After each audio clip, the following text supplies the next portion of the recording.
When your money is funny and your change is strange, you might want to fix your finances. And with the new year, there's no time like the present to build an emergency fund. Here to share Schools First Federal Credit Union's smart savings strategies is Tamara Beaver, manager of their Fruit Bridge branch. Tamara, Happy New Year. Hello, Happy New Year. It's so great to be here. I know. I'm excited to have you on, and I want to know, what do you make of the fact that people are building an emergency fund as one of their top goals for 2023? You know, for me, it's very encouraging to see that we're kind of prioritizing savings this year. For a lot of people, I think it's no surprise that everything is just costing so much more. And I think it's left a lot of us kind of in this state of realizing that we may not be as prepared as we'd like to be, or as we should be, kind of going into this new year for unexpected expenses, right? And so life has taught me that these types of things, home repairs, car repairs, medical expenses, they come when you least expect it and when you can least afford it. So being prepared is always going to be key. Right, to your point, it's never convenient when these things happen. Definitely not.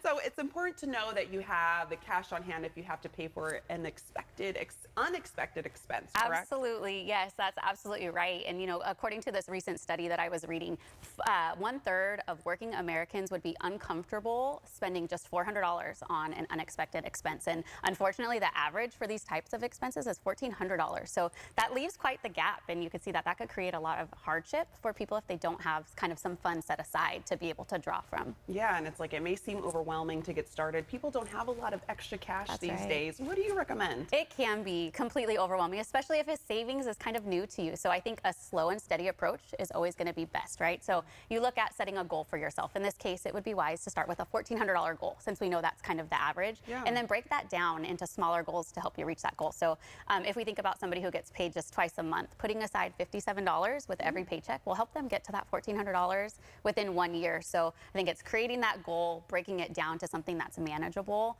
and then making sure that you're putting that money aside. And that actually seems like a realistic goal. And with maybe automatic deposits, where you kind of never see the money and it just automatically goes over there, can help it grow quickly. Absolutely. That's such a great point that you brought up. Automatic deposit, right? It allows a lot of us to kind of operate in that out of sight, out of mind mindset, where you're just, this money's coming from your paycheck and going to the special account, so you don't have to, you know, worry about seeing it, to be tempted to spend it, right? So it will really help your money accumulate quicker than you anticipate, as long as you're not touching those funds, you know, unless there's a true financial emergency. Yeah, I was going to say that's a key point. Don't touch the money unless you have a true emergency. That's right. It's the only way it's going to work. It's the only way. Are there any other things to consider, Tamara? So when you're talking about savings just in general, but especially for an emergency, kind of using your money to work for you. So consider putting these, you know, your funds into a higher yield money market account or savings account, a type of liquid account that's easily accessed for you and available for when you need it.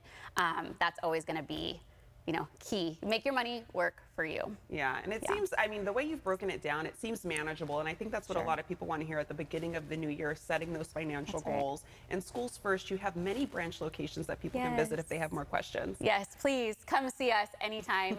Financial well-being is really our passion, and so we will sit with you and create a budget with you, you know, help you get over a hardship or help you plan for, you know, unexpected. So yes, we are so happy to have people come and sit and see us. All right, well, people can make that happen. Tamara, again, Happy New Year, and we're happy to start off the financial goals with you. Yes, thank you, Desiree. It's so great to be here, as always. It's always nice to have you on. And for more financial tips, you can visit SchoolsFirst FCU.org.